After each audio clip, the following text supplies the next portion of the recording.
Fala DevPro, Renzo Nutitelli aqui na área e hoje eu vou compartilhar com você um fato constrangedor da minha vida. Primeiro eu gostaria que você observasse ali aquela plaquinha escrita DevPro. E agora eu vou fazer o seguinte aqui, ó, folha em branco e vamos lá, olha só.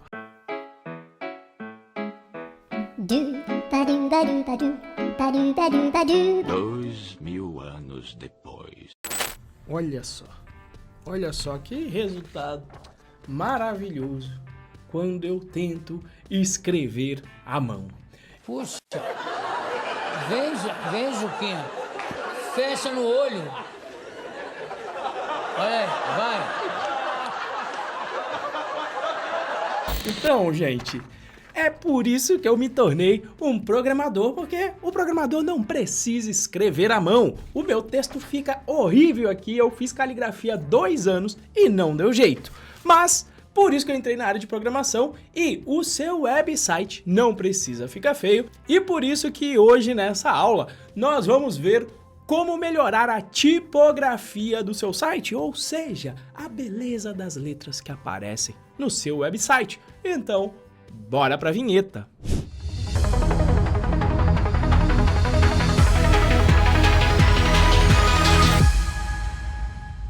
Então é o seguinte, se o seu código está ficando um verdadeiro garrancho e você não está conseguindo evoluir nos seus estudos porque sempre dá erro e você nunca obtém os resultados desejados, é porque você precisa do acompanhamento de profissionais com experiência de mercado para tirar todas as suas dúvidas e você não ficar parado horas e horas nos erros que você vai ficar nesse início do seu estudo. Por isso eu criei a comunidade DevPro com encontros ao vivo de segunda a quinta-feira para que a nossa equipe de profissionais possa te ajudar nessa caminhada rumo à sua primeira vaga. Eu deixei o link para a matrícula, olha, aqui na descrição desse vídeo. Bom, para te ensinar como formatar o texto do seu website, nós vamos fazer o passo número 2 da construção da página do design Enzo Pascal. Para a gente relembrar aqui da aula anterior, eu já vou aqui fazer os 2 primeiros passos sugeridos aqui no livro Rumo à Primeira Vaga. Ou seja, eu vou fazer uma cópia do Enzo-passo 1 e vou dar um Ctrl+C, Ctrl+V, vou renomear aqui este arquivo, então F2 para Enzo passo 2. A mesma coisa eu vou fazer com o meu arquivo HTML, então Enzo passo 2.html, fiz a cópia aqui dos meus arquivos para a gente fazer este passo número 2. Já vou, olha, copiar aqui o path, já colocar aqui no meu site para a gente ver como está a nossa página, ou seja, olá, sou o Enzo Pascal, como nós fizemos na aula anterior. Agora, o objetivo é acrescentar mais informação à nossa tela com esta tipografia que está aqui presente. Nós vamos seguir aqui os passos. Para poder focar aqui no nosso trabalho, ó, eu vou deixar o Enzo passo 1, já vou fechar aqui esse arquivo, porque a gente só vai trabalhar nos arquivos que eu acabei de copiar. Posso aqui também focar só no código aqui. Seguindo os passos descritos aqui no livro, ele diz: cria um elemento H3 com classe subtitle2 para formatar, e o texto está aqui presente, eu vou até copiar e você pode fazer o mesmo para não ter que digitar tudo isso aqui. Como eu fiz esta cópia, eu só tenho que tomar o cuidado de consertar a referência aqui para o meu arquivo HTML. Eu vou até pular uma linha aqui para baixo, ó, e referenciar aquele meu arquivo que eu acabei de criar, que é o Enzo-passo 2, para eu fazer referência a esse novo arquivo de CSS que eu criei. Aqui neste código, veja que ele alterou um pouco a nossa página de CSS, seguindo as boas práticas de usar mais classes como seletores do que elementos HTML. Então eu também vou consertar isto aqui, porque veja aqui na página, olha aqui, do passo 2, vou até consertar aqui, vou trocar o passo 1 por passo 2 aqui no título, e veja que ele passa a utilizar classes para definir as formatações do meu H2 e do meu H1. Então eu vou fazer a mesma coisa aqui, olha, class, vou colocar ali o subtitle 1 e aqui no H1 eu vou colocar o class igual ao title. Title que vem do inglês, título. A aula do tio Renzo também é cultura. Nice. Bom, vamos aqui no nosso CSS, vamos até ver como ficou, ó, vou atualizar aqui, veja, mudou para passo 2, tudo continua funcionando. O que eu vou fazer aqui? O H1 justamente é aquele que tem a minha classe title, que a gente utiliza o ponto e o nome da classe, e o H2 ficou como subtitle 1 aqui. Depois que eu fiz isso, eu atualizo a minha página. Por quê? Se por acaso eu esqueci do 1, do 2 aqui, olha, vou atualizar e salvar, eu vejo logo o resultado inesperado que eu vou ter. Então, vou voltar aqui com o meu 1, vou atualizar e eu recomendo que você sempre faça isso. Dá um passinho, atualiza a página para ver se o resultado obtido é aquele que você esperava. 2, para formatar este texto que eu já vou até copiar para eu não ter que digitar tudo isso aqui. Então eu vou voltar no meu arquivo HTML, vou criar o meu elemento H3 como ele pediu, vou fechar, vou colar aqui o meu texto e vou incluir também a classe que foi pedida, que foi o subtitle 2, ou seja, ele já está criando uma classe com uma hierarquia aqui. Eu tenho título, subtítulo 1 e subtítulo 2. Vou salvar aqui este HTML, atualizo e eu fico com esse resultado que justamente está aquele garrancho parecido com o do Renzo. Não está aqui ornando, né? Ó, não está centralizado, as letras não estão tão bonitinhas quanto aqui o da minha imagem aqui do livro. Então, vamos voltar aqui e ver os passos seguintes.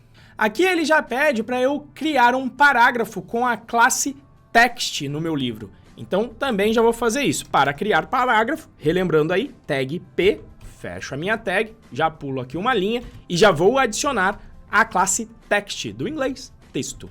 E aí, vou copiar o texto que está aqui no livro para eu não ter que digitar tudo isso aqui. Colei. Relembre que eu posso pular linhas aqui tranquilamente, porque isso não vai ficar refletido na página. Somente as marcações que definem o pular linha. Então, se eu quiser que apareça todo o texto aqui para você conseguir ver o código, eu posso pular linha e deixar organizado aqui dessa forma.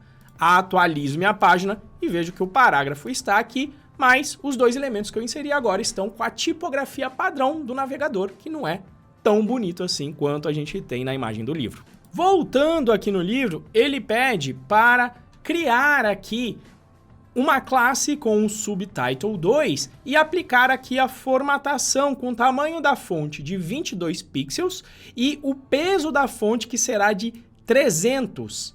E também para um maior espaçamento entre as letras, vamos utilizar o ajuste fino com a propriedade letter spacing, ou seja, espaço entre as letras.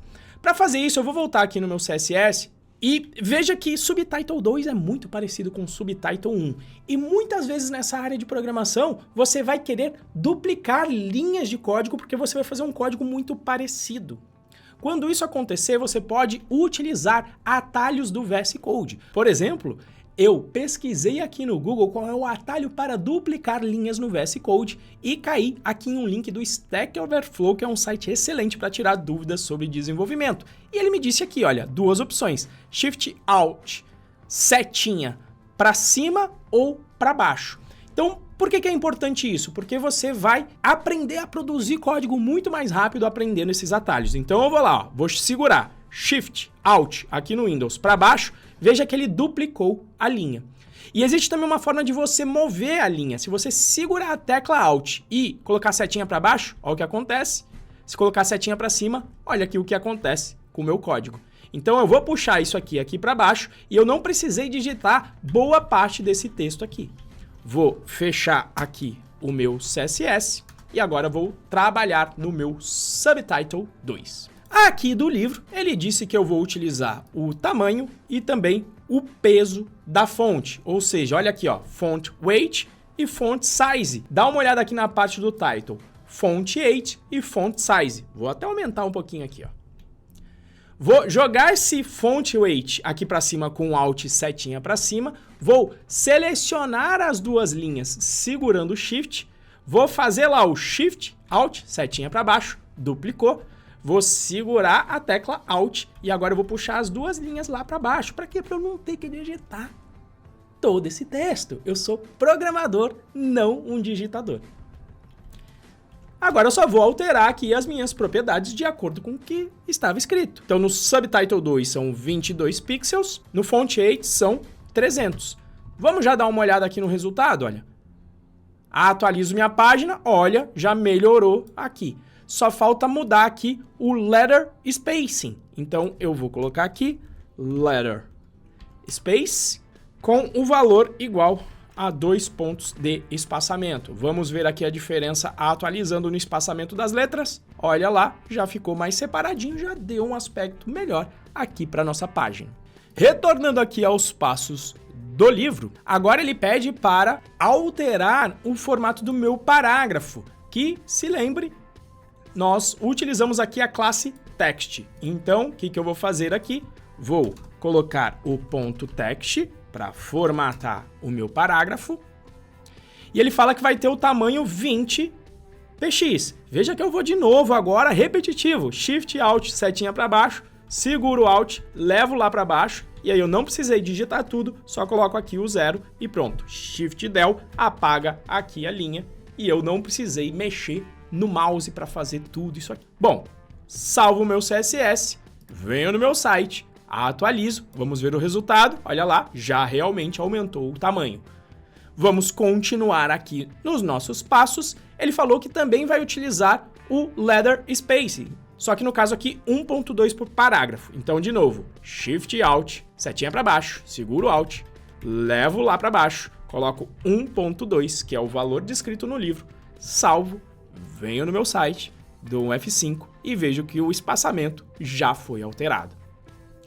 Adicionalmente, ele passou aqui um código de cor para ficar parecido com o que eu tenho lá na imagem do meu livro aqui. Veja que é uma cor diferente, parece um cinza clarinho. Então, ele já me deu a cor, vamos utilizar aqui a propriedade color, vou trocar aqui o código para o código que está lá dentro do livro. Então, salvo isso aqui, venho na minha página, atualizo e vejo que já ficou cinzinha. Aqui no próximo passo, o livro explica que é necessário dar um espaçamento dentro do seu parágrafo para a disposição do texto ficar melhor. O que se quer dizer com isso? Veja que aqui o espaçamento de uma linha para outra está muito curto, isso dá uma impressão ruim para o nosso usuário, o texto é muito denso. Então, para mexer nessa propriedade, nós vamos colocar aqui o line height. Line vem do inglês, linha, height, altura. Nós vamos utilizar aqui o valor que foi colocado no livro de 32 pixels. Quando eu salvo aqui a minha página, atualizo, veja que o espaçamento agora é entre linhas, tá lá, olha, um espaçamento melhor. Fica melhor para o seu usuário conseguir ler a sua página e obter as informações que ele precisa. Agora, observando aqui na imagem, ó, sendo até o flanelinha de pixel, veja que essas letras que estão aqui e também no parágrafo, elas não possuem serifa que a gente já viu em aulas anteriores. Nenhuma das duas possui a serifa. Então, se eu observar aqui no meu passo 2, elas estão com serifa, aqueles detalhes nos cantos da letra. Então, o que nós vamos fazer? Vamos utilizar aqui o Font Family de novo. Vou sair duplicando aqui, Alt para baixo, vou colocar tanto no Subtitle 2 quanto no Text. Salvo, atualizo e pronto. Minhas letras já estão sem serifa, que também ajudam no conforto da leitura do usuário da sua página do seu site. Por fim, a única coisa que está faltando é alinhar o texto ao centro. Veja, esta figura aqui, ela possui os textos todos alinhados no centro. Também já fizemos nisso em aula anterior com o Text Align. Então vou fazer aqui de novo. Shift, Alt, setinha para baixo, seguro o Alt, dupliquei para o Subtitle 2, vou fazer o mesmo aqui, duplicando, levando para baixo também para o Text. E quando eu atualizo aqui minha página, veja que eu tenho uma tipografia muito mais interessante, muito mais confortável para o usuário do seu website. Ou seja, a partir de agora, o seu site só vai ficar com garrancho realmente se você quiser. Você já conhece várias propriedades para alterar a tipografia do seu site e não ficar com letra feia, ficar muito mais confortável para o seu usuário utilizar. Agora, se você está com dificuldade para colocar a mão na massa na hora de construir essa página aqui dos exercícios do Enzo Pascal, tenha ciência que isso é super comum no início do seu aprendizado. Agora, para você não ficar parado horas tentando descobrir qual é o problema, o ideal é que você tenha um acompanhamento de profissionais com experiência de mercado. E é isso que você vai encontrar lá na comunidade DevPro, um grupo de instrutores com experiência de mercado que vão conseguir tirar suas dúvidas em questões de minutos nos nossos encontros que acontecem de segunda a sexta-feira ao vivo pelo aplicativo Zoom. Eu deixei o link da matrícula aqui embaixo na descrição desse vídeo. Então um abraço, até mais e olha, nunca mais eu quero ver garrancho no seu website.